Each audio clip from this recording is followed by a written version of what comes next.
Clear করবেন। Number 3, নতুন propaganda ছড়ানো হচ্ছে কি এভাবে চুপ্পু জানে।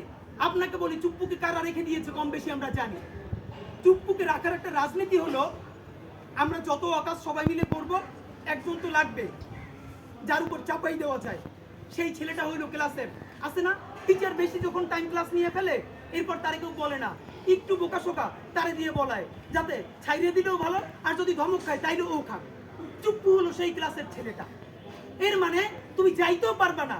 আমরা সবাই মিলে যখন কোনো অকাজ করব, কারো দায় দেওয়ার জন্য পাবো না, তখন বলবো এটা রাষ্ট্রপতির অফিস দিয়ে বলছে, কারণ চুপ্পুর তো কোনো ভয়েস নাই।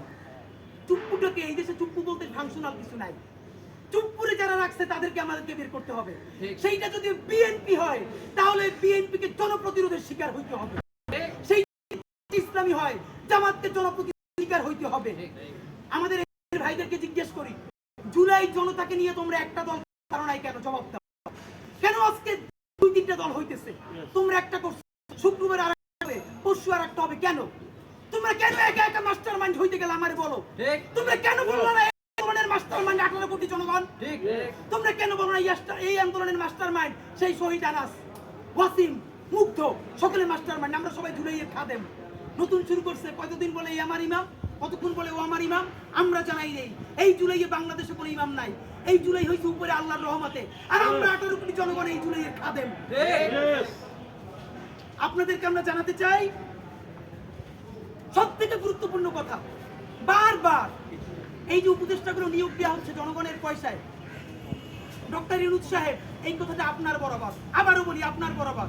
আপনি প্রায় ডজন খানেক বিদেশি এক্সপার্ট এনেছেন বাংলাদেশে, আমরা প্রশংসা করেছি। আপনি বিনিয়োগের জন্য এক্সপার্ট আনা বুঝেন, আপনি আরো বিভিন্ন কাজবাজের জন্য তথ্য প্রযুক্তি আইন কেমন হবে আপনি এক্সপার্ট আনা বুঝেন। জুলাইয়ের বিচার কিভাবে ত্বরান্বিত করা যায়, পিলখানা ও শাপলা গণহত্যার বিচার কিভাবে আন্তর্জাতিক মানে করা যায়, কিভাবে আগামী 36শে জুলাইয়ের আগে আওয়ামী লীগকে নিষিদ্ধ করা যায়, এই জন্য একজন ইন্টারন্যাশনাল এক্সপার্ট আপনি এখন পর্যন্ত কেন আনেন নাই? আপনি কি এটুকু বুঝেন না মনে করি আমরা বুঝছি?